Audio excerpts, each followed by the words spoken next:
Hi, I'm Royce King, CEO of YourStartup.Coach, and I have with me today Suzanne Tulien. She is the brand strategist for Brand Ascension Group.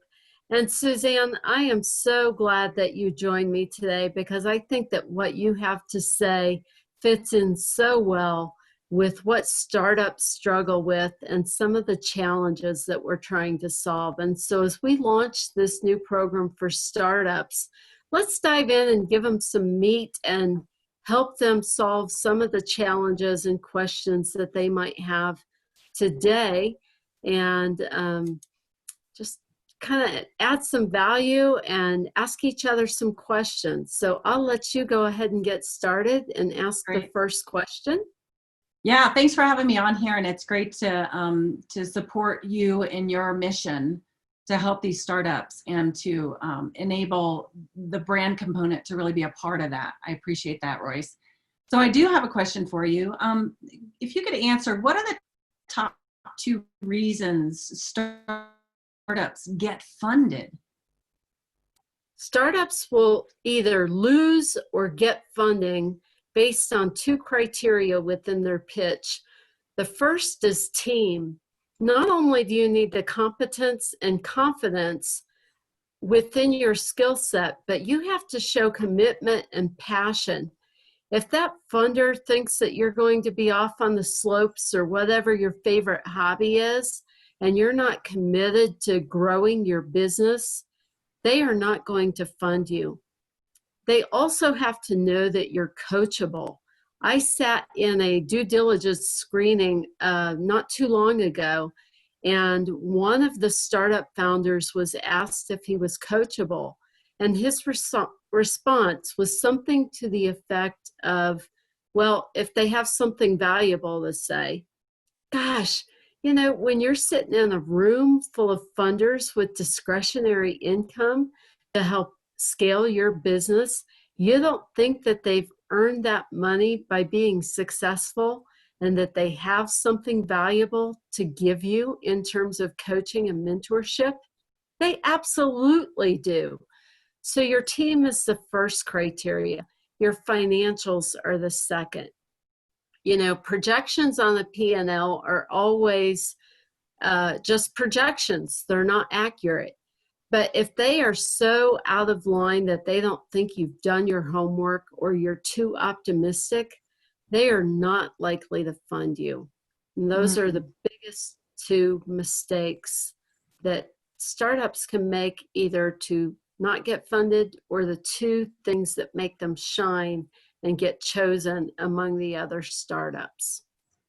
That's great clarity. Yeah, To know Suzanne, I have a question for you. Sure.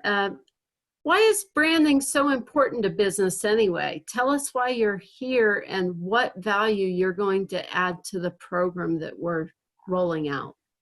No, I would say that I almost rephrase the question and say, why is conscious, strategic, and deliberate branding so important? And it's important because every single one of these startups that we're talking to today already have a brand.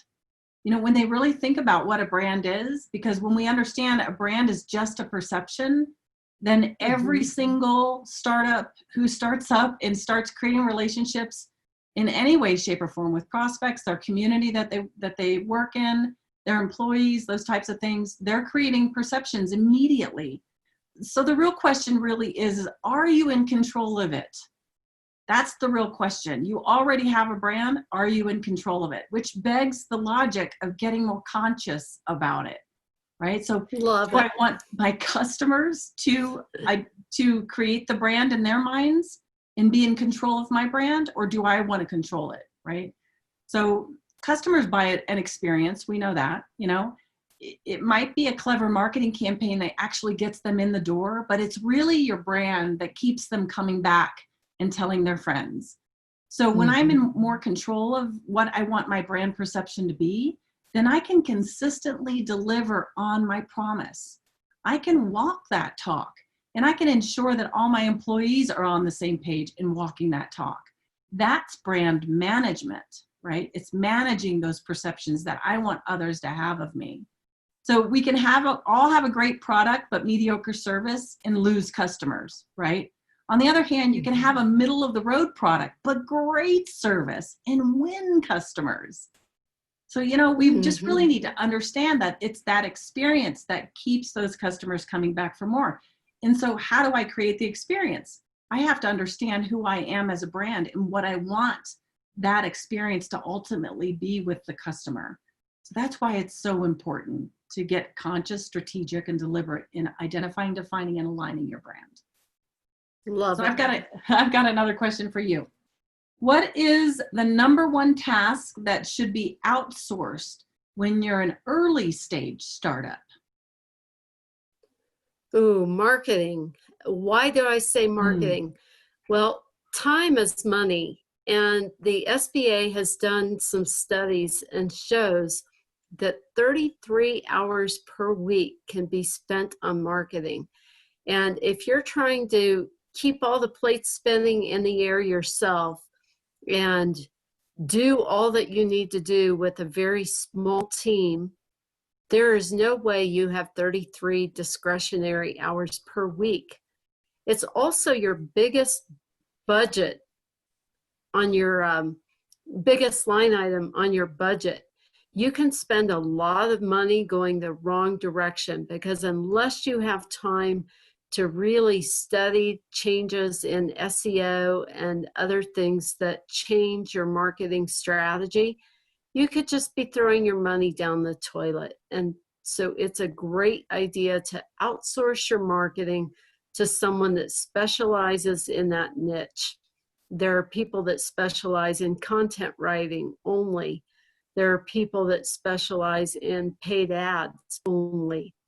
And so you can really define what result you want to get and hire the right person for that specific result. Definitely. Good advice.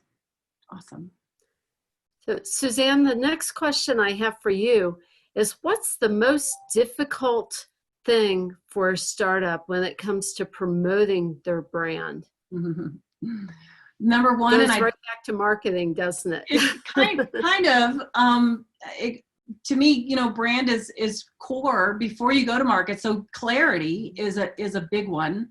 That's the most difficult thing for them to step back and just hunker down and identify and define and then align themselves to who they are as a brand, right? And then get into the consistency mode. So how you talk about your brand, how you deliver your brand, getting your systems and processes in place, making sure that you're hiring on brand in terms of your people.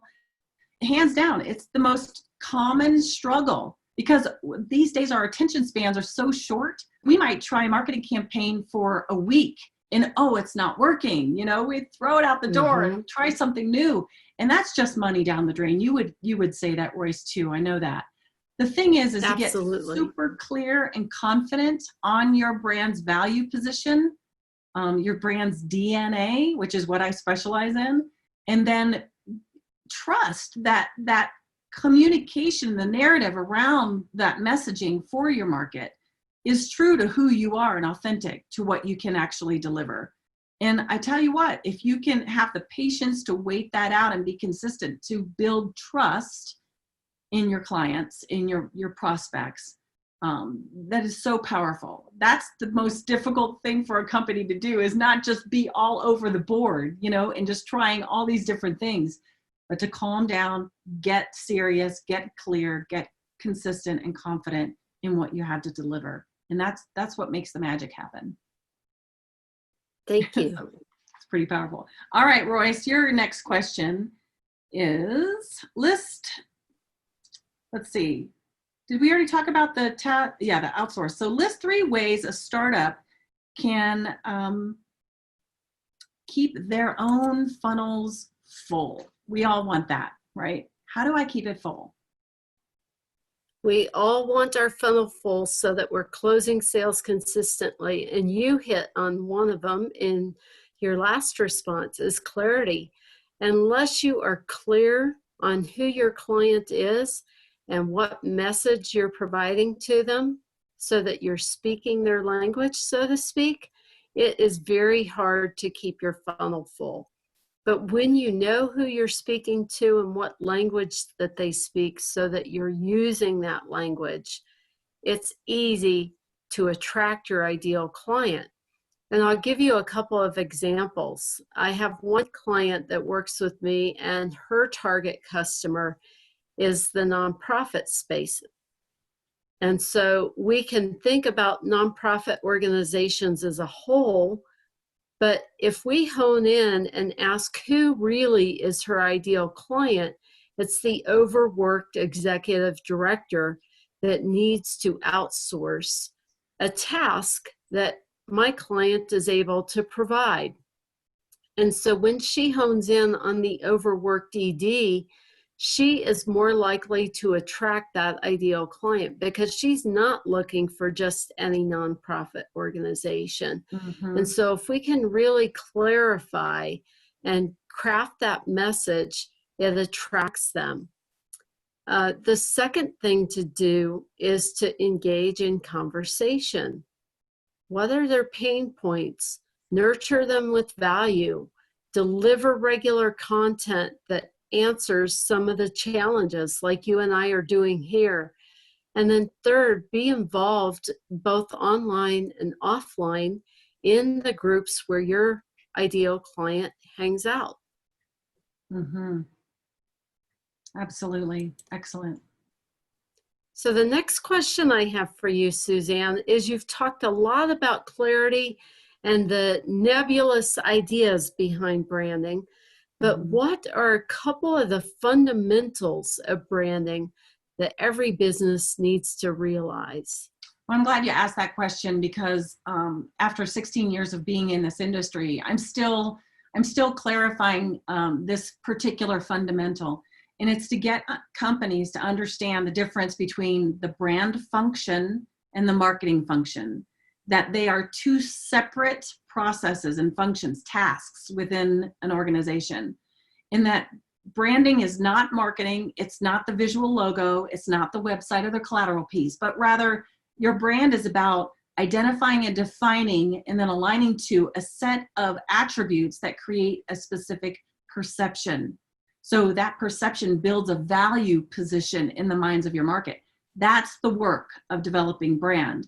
And then when you align to it, you build out systems and processes, the leadership is aligned to it, and your people and culture become aligned to that particular brand set of perceptions.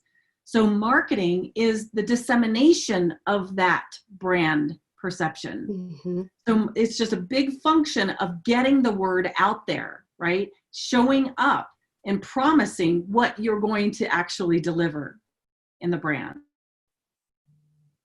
So absolutely. Fundamental piece of small business growth that so many companies don't really do the due diligence of building out the brand before they go to market. So I don't know what they're marketing if they haven't built this out, right? They end up chasing the client out there in their space. And that's a lot of wasted cash, hard cash that they can't really afford to lose right now, right? So doing the work and then getting that solid marketing or that solid brand defined is key. And then implementation within the company so that we're all walking the talk and we're all able to deliver on the promise consistently. That's what builds advocacy in your clients. It's really powerful. So that's what I would say are the fundamental. Yeah. All right. Awesome. So the next question for you, Royce, is what is the number one mistake startups that prohibits them from getting big and scaling, the ability to scale? Well, Suzanne, after working with over 200 startups, what I've seen is a misalignment among three areas. And if you're familiar with the business model canvas, which a lot of startups are using as a one-page business plan document today, there could be misalignment between customer segments, key activities, and your value proposition. In other words, if a school district is your customer segment that you're targeting, a key activity is marketing to them. So what is the school calendar? When do you need to market? When are they looking to shop for services like yours? What language do you need to use, such as standardized testing or improved test scores, reading level, etc.?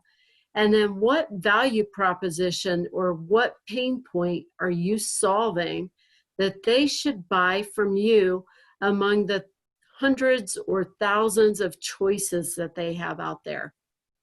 The number one mistake I see most startups make after working with them for the last 7 years is to have a misalignment somewhere within those three places on their business model. And, Suzanne, every startup aspires to grow and be as big as Google or Starbucks or Apple. And that's really what they want to grow up to be like. So I know that you have a business building secret to put them on brand so that they can be like the big guys, so to speak.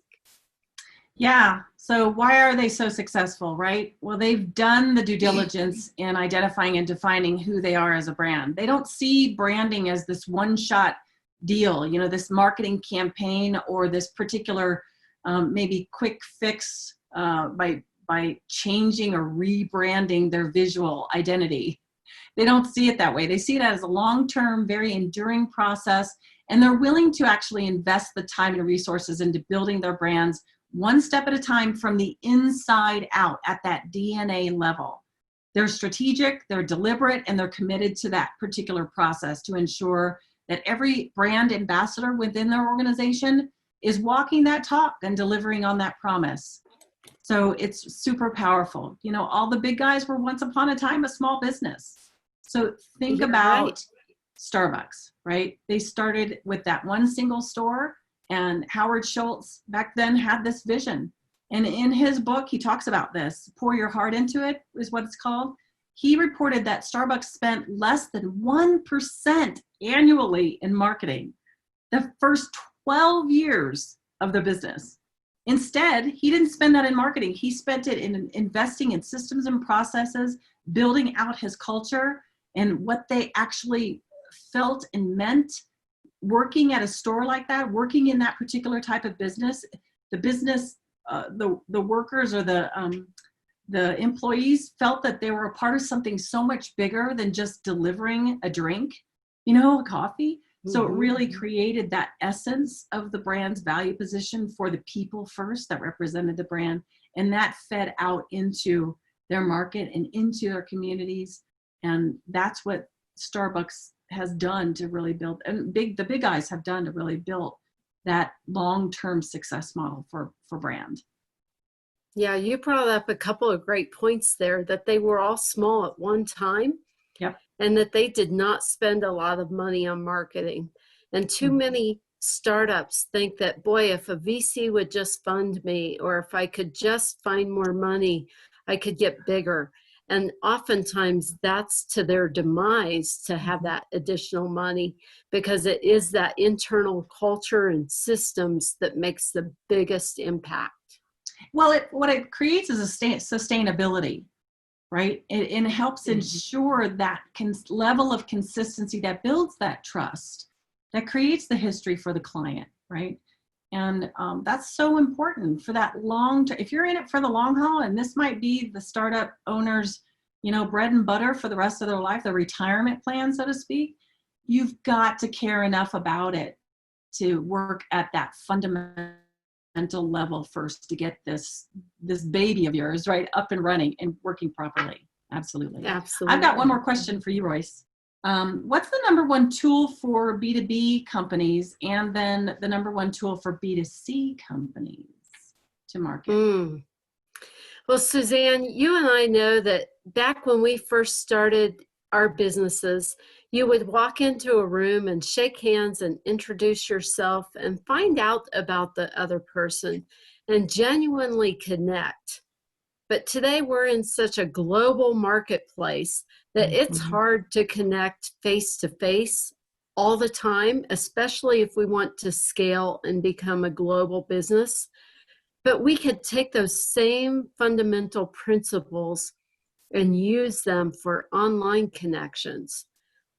I find that the biggest asset for a B2B business is LinkedIn, but you have to do it in a non-spammy, non-salesy way and really connect with people and genuinely care. And I call them virtual coffees, Suzanne. So if you and I connected on LinkedIn, I might say, you know, I looked at your profile and it looks like you have a fabulous background and we have some common interests. Can we meet for virtual coffee?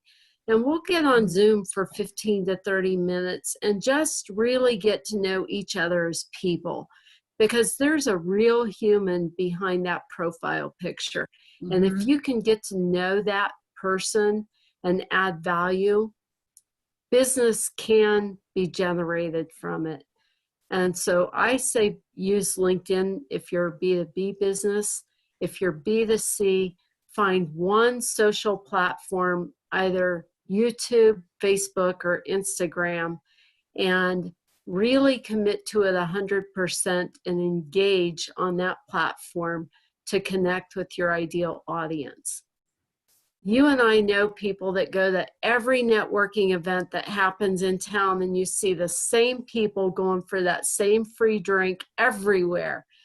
But are they in the room with their ideal client, or are they just scattering their time so thin that they never see results and they never build true relationships? And I think online networking is the same fundamental principles. I would agree. And that appeals to one of my 6 myths of small business branding, is that they think that my brand appeals to everyone. And again, we're talking about getting really focused, right? And really carving out that perfect target market to build the brand. Yeah, we absolutely are. Well, thanks for joining me for a short conversation, and hopefully those watching will have some nuggets of information that they can take and use in their business right away before we roll out the full program.